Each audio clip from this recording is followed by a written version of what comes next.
up, everybody? Matt here with Texas Edge Home Inspections. And for those of you that know me, know that I'm a DIY type guy. I do a lot of things around the house and everything, so I don't bash anybody that wants to do that. And oftentimes when people are putting their home on the market, they might do some DIY repairs and maybe some updates. I want to show you a couple of things in this house that looks like that's been done that way. I can't guarantee that, but this is definitely how not to do it. So this bathroom faucet right here, number one, this is supposed to be sealed to the wall. And I want to see if I can get you in a little bit closer so you can see just how bad the problem is. You can actually see the copper pipe back here and the hole in the wall. I'm not sure how much of that you can actually see. I'm trying to get in there. But water can definitely get in there and get inside the wall cavity, and that's not good. Also, this here, it's not supposed to do that.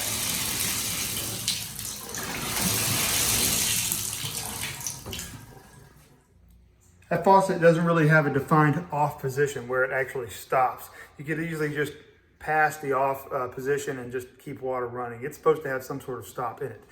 One more thing I want to show you. Check this out.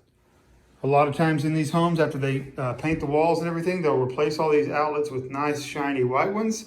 They look great and everything. And like, as you can look over here, these two lights indicate to me that it's wired properly. So good job, Mr. DIY guy or girl. But this one here, you can see this doesn't look the same. And if I go in a little closer, one light in the middle means it's got an open ground. So there's no ground actually going to this outlet. So I found a couple of those throughout the house, and obviously that's a safety concern, a very easy to fix safety concern. Anyway, I'm gonna get back to inspecting this property. Matt with Texas Edge Home Inspections, and I'll catch you on the next one. Bye now. Thanks for watching. Call and schedule your home inspection today, and don't forget to like and subscribe.